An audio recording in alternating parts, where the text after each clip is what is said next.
Well, hey, welcome to another episode of Beetle Dustino coming at you again today with yet another video and yet another vinyl community video, kind of a question and answer response to Kier Smith from me to you, is his channel, Kier Smith from me to you. Great guy, great Beatles fan, and really great channel. Go check him out if you haven't yet. And also coming at you because of Beatley Tone. I was so excited to see you back there, Tone, and watched your video the other day. And I haven't said much on you on that. I left you a comment, but I haven't said much. I've been really thinking about you a lot lately. I'm very happy to see you back and hope that, you know, that fight's going to continue on and you're going to recover great and all that. Very happy to see you back. But you mentioned that you were going to do this video too, but it's 10 questions for Beatles fans. So before we get into my responses, let's see the intro. So yeah, Kier Smith did up a kind of a questionnaire here, kind of I don't know, I guess we're over mid-year point here, just for Beatles fans. There was a new channel started up about all Phil Collins, I think it was called, he said, about Phil Collins and Genesis. They did kind of a similar questionnaire like this, 10 questions for Phil Collins Genesis fans. So this will be Kier Smith's version that he did up for us Beatles fans, 10 questions for Beatles fans. So let's get right into it. And go check out his video. I'll have it linked here in the description below. And please respond to him. I think he's got it more set up for responding in the comments. I don't think he was quite asking for other YouTubers to make videos, but I would make a video response because that's fun. That's what I'm doing here. I'm making videos to put out there for everybody to see. And these were just kind of fun questions and tough questions actually when we got into it. But let's get into it for real here. So the first question is, and I'm going to try to do some props here, so I got to keep switching from my notes to this. But the first question is, what Beatles album do you listen to the most? And for me, that was, and he said it doesn't have to be your favorite, and I could see that not everybody's going to listen to their favorite album the most, but which album do you listen to the most? And mine happens to be my favorite. I absolutely love Rubber Soul. I can't get enough of it.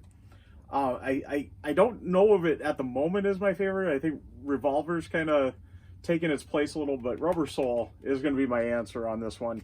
I can't get enough of this album. I listen to it over and over again. The more I'm listening to it, though, there is a song on here, the very last song, Run For Your Life. I'm not as into that anymore. The more I hear those lyrics, and that ever since I first heard it, I've thought that too. But yeah, it's just a great album. I listen to it all the time. Have a hard time not listening to it. Every now and then I just need to get my fix and listen to it. So that will be my response for number one there. So number two is, what is your favorite, not this time which one do you listen to the most, but your favorite Beatles solo album? So, and he said to include, even if it's like The Fireman, Traveling Wilburys, any sort of post-Beatles thing that the Beatles were involved in. So Wings, for Paul McCartney there. And so pretty wide open on what your response could be on this. Mine is going to be, Paul and Linda McCartney, and it's also the same answer that Kier gave. That would be Ram. And he wants to know the reason why you like this so much. And I guess I didn't overthink this part of it, but I can tell you some reasons on it, I suppose. Like Hugh said, it's very stylistically done. I will agree with you on that, Kier. This is, it's just a fun album, isn't it? It really is. It is truly a masterpiece. And I could see originally when this came out why it got kind of, whatever. But, as it grows on you, it grows on you. But for me, immediately, the first time I heard it, I still remember the first time I heard this album, and I went, whoa, what did I just hear there? I've heard a lot of these songs on their own, obviously, but all together, and it, collected, and in, its movement there and everything, and it's fun, it's, joyous. I love Linda's vocals, backing Paul's. I know I probably might be in the majority or the minority on that, but I absolutely love her vocals backing Paul, and especially on this album, being that it is credited to her too. Yeah, I love it. I really do. And like Rubber Soul, I go through withdrawals, I feel like, on this. I've just got to hear it every now and then. So this would probably be, of the solo Beatles, most listened to album too, not just the, and actually right now, I think this might be top in Rubber Soul even for most listened to overall. But anyways, that was question 2. And we'll move on to question 3. What song didn't appear on a Beatles album that should have? This one was kind of tough for me. And I'm going to pull out, I didn't get it out already, Let It Be Naked. It did appear on this, so technically. But Don't Let Me Down, I think, should have been on Let It Be. And I'm glad they kind of redeemed it on this. So I don't know if I can really count that as my answer. Sorry, I'm talking while I'm putting that up. But I got thinking on it, and you know what would have been cool to see that we know was being worked on. You know, it didn't appear, but they were working on it, at least in demo stage there. And I'm going to say All Things Must Pass. I know that would have really messed up the true legendariness of that album when it did come out a few years later. But how awesome would have that been if they would have worked on another George masterpiece all together and be put out as a Beatles and not just a George Harrison. I think that would have been awesome. And yeah, when I saw that was one that was in demo stage, and that as I was really researching this, trying to think of like a really good answer on some of these, and that one really hit me. And I'm going to put All Things Must Pass as my answer on that should have appeared on a Beatles album but didn't. So question number 4. Oh, this one was a fun one. Remove one song from the White Album, but not Revolution 9. I loved the but on that. And I kind of saw that coming as he asked it. Yeah, everybody kind of complains the White Album's a little bloated. Did it really need all that? So I'll hold up my White Album here as we talk about it. And, you know, it hit me fairly quick. I'm going to say the continuing story of Bungalow Bill. One of the longest drawn-out titles of all time, too, on that. There's several of those songs on here. Everybody's got something to hide except for me and my monkey. Holy crap, what a title to a song. But that's not going to be removed. I love that song on here. But yeah, I looked at the track list and I was like, yeah, I could do without the continuing story of Bungalow Bill. And I know I might get some hate on that one. I know people tend to attack John, you kind of, or whatever, but that song has really never done much for me. It really hasn't, and it seems so out of place on here. And the funny thing was, immediately the first song that I thought of, and I was surprised that it wasn't one of the butts, was Wild Honey Pie. And that was the first one I got thinking of. But I like that as a transition, a little like, you know, moving into the next one. And the funny part is that transitions into the continuing story of Bungalow Bill. So, but it still transitions good into the next song too. So, I mean, you could have done it just as well with that. But anyways, that will be my answer on that one. Not all these are going to have props, so we'll see what happens here. But question number 5 now, and this one was tough. This one was tough because there's a little caveat to this here. It's create the perfect Beatles single. And I didn't catch this at first. He meant it had to be only from singles. It couldn't have been on an album. Well, I mean, it could have been on an album, but it had to have been on a single too. And create the perfect Beatles single, so the A-side and the B-side, you know, mix and match from the singles. And, you know, he even had mentioned this. How much more perfect can you get than this one here? Strawberry Fields, Penny Lane, Strawberry Fields is double A-side, so I mean, you already got it. But how perfect of a single is that right there? You know, you can't get any more perfect than that. I got thinking on it, and it hit me right away because I was thinking albums too, throwing the albums in. But I found out this song was on a single. So right away it hit me, Helter Skelter. How awesome would have that been if Helter Skelter was a single? Well, it was a B-side to a 1976 single. It was backing of I Gotta Get You Into My Life. And it would have came out to promote the rock and roll music album. I'll have a picture of the single sleeve there from a couple of countries and the disc there. But I was thinking Helter Skelter, and how cool would it be just to have this heavy rock and roll Beatles one. And initially with the albums, I was thinking I Want You, She's So Heavy as the B-side on that. Well, that never got released on a single as an A or a B-side. So Helter Skelter was, so we're sticking with Helter Skelter. And, you know, I've got to go. Kier used this one too, and I'm going to stick it as the B-side on it, which it was also a B-side before, but Rain. That would be probably their next heaviest on rock and roll on a single form, and it's just an amazing song. And how cool would that be, flipping over Helter Skelter to hear Rain, or vice versa, if you could do a double A on that, I suppose, Rain with backed with Helter Skelter. Yeah. So that's going to be my answer, Helter Skelter backed with Rain. Number 6, your favorite 1973 solo album by the Beatles, in order. So we got Ringo, Red Rose Speedway by Paul McCartney and Wings, Living in the Material World by George Harrison, and John Lennon's Mind Games. However, Band on the Run did come out in 1973 also, but that is not allowed on this list. It's just those 4. Band on the Run probably would be number 1, and I'm going to go this order here. So I've got Ringo as probably my number 1 on that, and it just because this is just such a fun album, it really is, and you've got all 4 of the Beatles on here.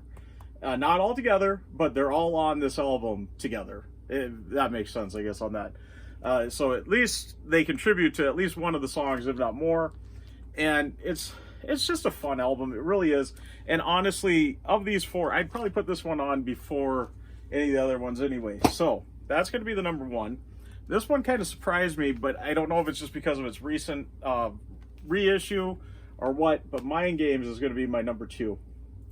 So I'm going to stick with this at number 2.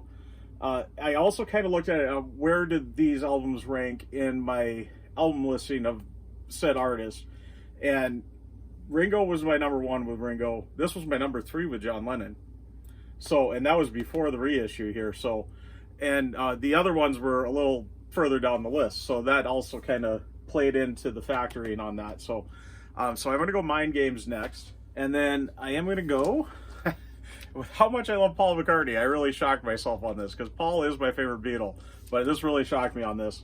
George has got number 3 on this, so Living in the Material World will be my number 3 on this 1973 album ranking here of the solo artist that they are. And number 4, then of course, will be Red Rose Speedway. Paul McCartney and Wings, their second album together. And yeah, that's how it's going to go.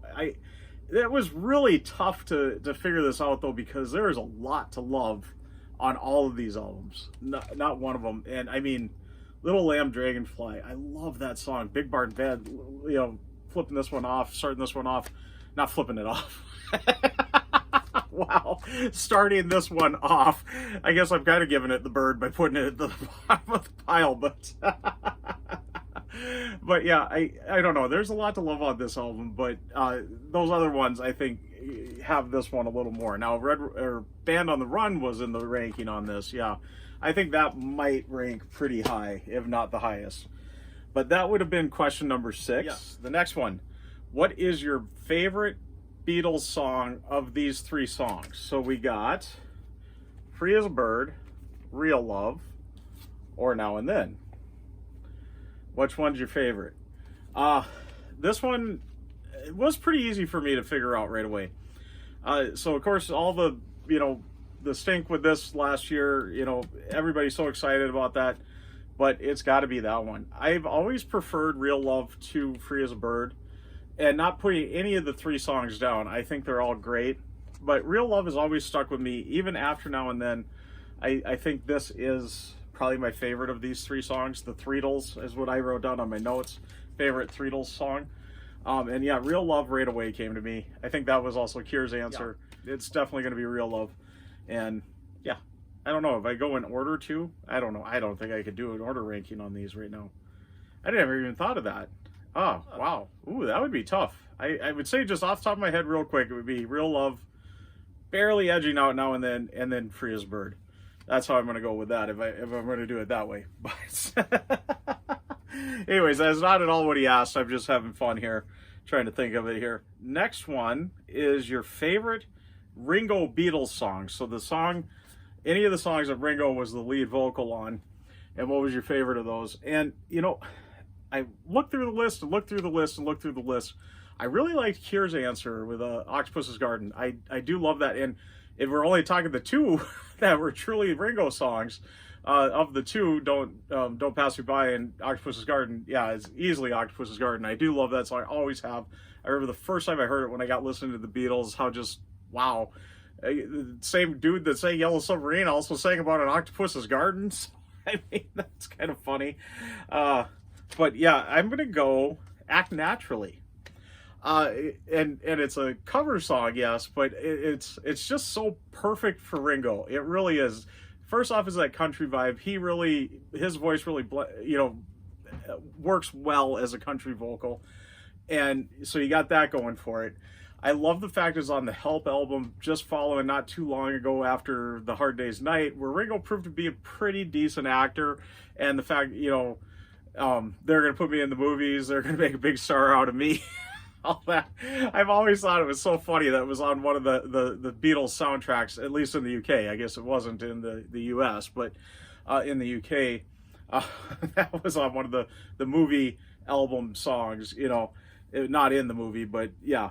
And the fact that he's singing about that, and I always knew it was a cover, but just kind of, that's just funny. And it's so perfect for Ringo. It really is. But Act Naturally is going to be my answer on that one. The next one, number nine, is going to be your favorite Beatles cover song.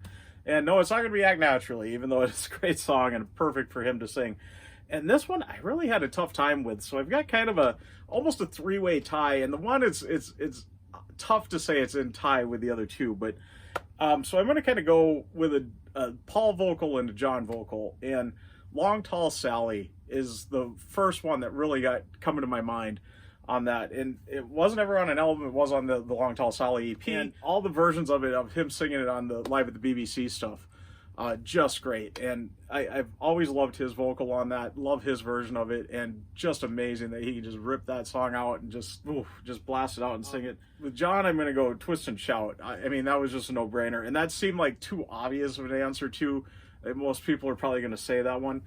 It is just a great cover though. And I mean, Long Tall Sally, when I think about it, you are going to think about Little Richard way before you're going to think about Paul McCartney generally, even as Beatles fans. So, but Twist and Shout, you're going to think of the Beatles way before you're going to think of the original band that did that, or any of the other bands that did that, because there were several bands that did that one. The other one that I really like, and I think gets a little mistreated, because I was really hoping to find something on the BBC stuff, the Live at the BBC, that pulled me, because I love those albums so much. I love hearing them play live and all that, and the fact there are so many different covers that weren't on any of the Beatles albums on those. And I was hoping to find something on that, looking through the track listing and thinking back on it all, and I couldn't find anything. But then the one that did hit me, and it is on one of the albums too, but it was a prominent one from Live at the BBC, being that it was the single that they chose to promote Live at the BBC, and that would be Baby It's You. When I saw that one, I got thinking, geez, that is a great cover song too, and I think it gets very underrated. However, the Beatles, as I'm thinking about this, not the Smiths, but there was a group called Smith. I think it's just Smith. It might be Smith 5 or something like that. But they have a version of it, a cover of it that's just superb, probably better than the Beatles. So go check that one out if you can find it. I know it's weird because people think the Smiths, but it's just Smith, something like that. I know I've got it. My parents have got an album of theirs actually here, and I was surprised about that, being that not a lot of people know about them. That cover version, if you're a Quentin Tarantino fan, he used that pretty prominently in the movie Death Proof. There was a scene where that version of the song was used pretty prominently. Very cool. And but yeah, Baby It's You, I'm getting so off topic here with the Beatles. Baby It's You, though, I think is a very underrated cover of theirs, and I've always really loved that one, especially the BBC version, and the intro to it with the guy thinking, the announcer thinking it's fa la la la la or something, the title of the song. We'll move on to number 10 here, off of number 9. And number 10, and this one was a tough one. I didn't write anything down on this because I just want to go off the cuff on it. It is, what do the Beatles mean to you? And, I got thinking about it, like, not writing it down, but at least getting in my head kind of the direction I want to go on this. And what do they mean to me? So many things. And I kept thinking of just these one-word things. Peace, love, comfort, happiness, sadness, the range of emotions that you can do with that, inspiration, innovation, just all these just words like that that you could think of. The Beatles represent all that. Worldliness, England, British, Liverpool, you just these one word answers that you could just put out to them. What do they mean to you? And that they mean all that. And it's just amazing that, around the world, we can all talk about the Beatles, and we all know the Beatles. It's just amazing on that. And, they really do, the comfort and the love and the happiness is something that really puts me into a tragedy. There's another one that I just got thinking of that really puts me into where they really touch me on that. And you listen to any Beatles, even the solo stuff, and you're just in a happy zone, a comforting zone, and just a peace and love. And, it's just, it just wraps you up like a warm hug. And, and even with all that other stuff, and even the sad parts of it, like I said, sadness, tragedy, stuff like that in there too. But that is part of what just makes it so just beautiful. And there's another great word to just one of those one word answers you can give. And that is the Beatles, flawed and perfection too. You got both of them, and they're almost perfect in their flawedness. When you do hear a little flub in one of the recordings, it's like, oh yeah, that's what makes them cool. It's not this perfect made by a computer thing or whatever. There is some, elements of not perfection in there. And, that's what makes it great too. And the fact that they inspired so many other artists, so forth and so on, and, innovated so much of the industry, large scale concerts, the recording studio, everything like that. It all stems back pretty much to the Beatles, with whatever any artist since has been doing. Even if they don't realize what they're doing in the studio goes back to what the Beatles were doing. And I'm not saying that the Beatles were the first to do a lot of that stuff either. I know there were other artists that were doing stuff, but it comes down to all that. And it just again, I'm just feeling that, thinking about it, just that nice warm hug and comfort and that, and peace and love, as Ringo always says, peace and love. But yeah, that is what they mean to me, and I'm gonna just kind of leave it at that before I go too much further on it, because I want to try to make this as quick as I can and not as long as possible. And it was just a fun little questionnaire. When I heard Beatley Tone was going to do it, I had to go check out Kier's video, see what the questions were, and yeah, sure enough, they were really fun, really tough. The singles one, I think, was the toughest one. And what song would you put onto the Beatles album that wasn't? That one was a tough one too to figure out, because there's so many great songs out there that didn't make an album. So, but anyways, I'm going to get wrapping up. Before I do that, I do want to thank all my subscribers, and thanks to you new subscribers. And if you haven't subscribed yet, please do. And do hit the notification bell so you know when I got new videos out. Please also give the video a like. It really does help out the channel. And like I always say, if you have stuck around to this point, you must like it. So please give it a like, and do leave a comment. I love having a discussion with everybody. Let me know your thoughts on these questions. Let me know your answers to it. But especially go over to Kier Smith's channel, From Me to You. And it is his name plus From Me to You in that, if you're looking for his channel. And I'll have a link below here. And do go leave an answer on his video too. And if you got a channel, please make a video in response to it too. This was really fun. Tough, but yet easy to do.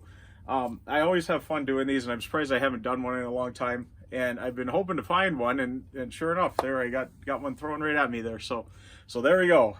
There's my answers on it. But as I'm getting rambling here, I'm going to cut myself off and say I'm going to sign off. I am Beatle Dustino, signing off.